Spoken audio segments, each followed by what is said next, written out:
Eles tinham uma cerimônia toda especial nesse dia e ele era chamado de Dia da Expiação ou Dia do Perdão, em hebraico Yom Kippur. A palavra Kippur em hebraico significa cobrir, perdoar, expiar.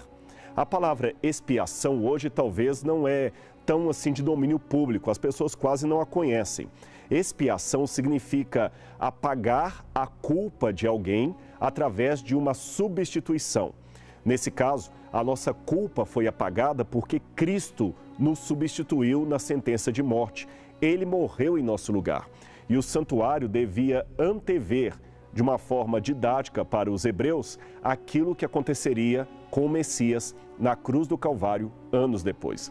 Agora, todos os dias, matando animais e levando o sangue aqui para dentro e aspergindo o sangue dentro do santuário, ia de certa forma contaminando o santuário, tornando-o impuro.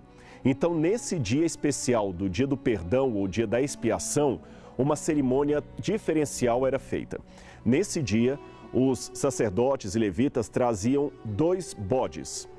E eles pegavam um bode e o ofereciam em sacrifício para Deus.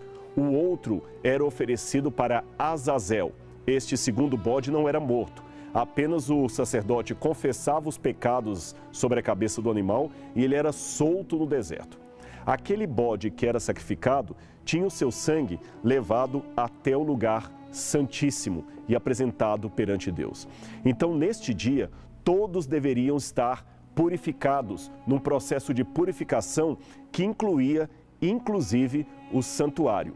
E isto aqui, de certa forma, foi repetido também quando os judeus saíram do tabernáculo para atuar no templo. O templo tinha o mesmo processo. Você tinha aqui fora o pátio onde ficavam os gentios, por exemplo, os não-judeus. Havia um lugar que era o pátio das mulheres e aqui dentro só podiam entrar os sacerdotes e levitas. Nesta parte aqui você tem o altar de sacrifício, com a bacia, de maneira maior, é claro, numa proporção bem maior do que estava na época do tabernáculo. E uma vez por ano, o sumo sacerdote entrava no segundo ambiente do templo, onde estava o Santo dos Santos. Apenas uma vez por ano, alguém entrava ali. Quando Jesus morreu na cruz do Calvário, um dos fenômenos que aconteceu por obra de Deus é que a cortina que separava o lugar santo do lugar santíssimo foi rasgada sem mão humana, de cima a baixo. Foi uma forma de Deus mostrar que o santuário tinha chegado ao seu cumprimento. Ele não era mais necessário, porque a grande oferta, o Cordeiro de Deus, que era o Messias, havia sido morto na cruz do Calvário e os nossos pecados podiam então estar definitivamente perdoados à medida, é claro, que nós nos arrependêssemos e aceitássemos o sangue do Cordeiro. Ainda hoje, o dia da expiação é uma festa sagrada para os israelenses e os judeus de modo geral. E ele é conhecido, como eu falei, em hebraico como Yom Kippur. Mas a sua observância é atualmente bem diferente daquela dos tempos bíblicos. A cerimônia do dia da expiação incluía, como eu falei, aspergir o sangue da oferta dos animais sacrificados nos itens que estavam sendo purificados. O carneiro como oferta queimada e o touro e os 2 bodes como ofertas pelo pecado e para Azazel, tudo isso fazia parte da purificação do santuário. Então também era purificado o templo, o altar, o povo, tudo através da aspersão do sangue. A purificação e a medição no Antigo Testamento estavam todas relacionadas a esse dia da expiação. Eles tinham como alvo os mesmos pontos mencionados em Apocalipse capítulo 11. Você quer ver? Eu vou comparar para você. Olha aqui no quadro. Eu tenho Levítico 16, que é a parte que conta como seria o cerimonial do dia da expiação. Você tem Apocalipse 11, que é o que estamos estudando. E você tem Ezequiel 40, que também fala da medição do povo de Deus. Você vai para Levítico 16, você tem a purificação ou a limpeza do santuário no Israel antigo antes de Cristo. Aí você vai para João, no Apocalipse 11, então você também tem uma limpeza do santuário.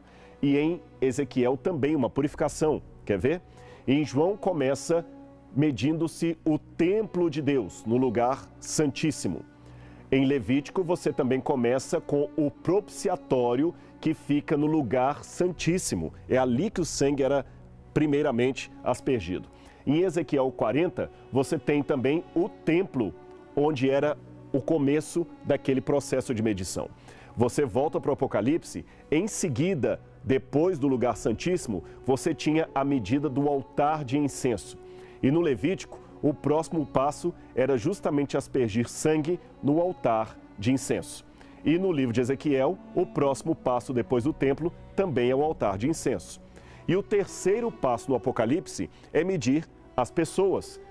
Em Levítico, o terceiro passo também é purificar as pessoas. Em Ezequiel, o terceiro passo também as pessoas. Então note que a regra, a ordem dos fatores é a mesma sempre. O templo, o altar de incenso, as pessoas. O santuário, o altar de incenso, as pessoas. O templo, o altar de incenso, as pessoas. Tudo isto confirma que Apocalipse 11 é um quadro claro relacionado ao dia da expiação. O sangue que Cristo derramou simbolicamente por meio do ritual ou de forma literal com sua morte na cruz é o suficiente para cobrir os pecadores e purificá-los completamente. Portanto, a festa do dia da expiação serviu como um símbolo da história da redenção. Essa história que será completada na segunda vinda de Cristo, com a determinação bem definida de quem será salvo e quem será para sempre perdido. Essa determinação é feita por Deus com base no tipo de relacionamento que queremos ter com Ele.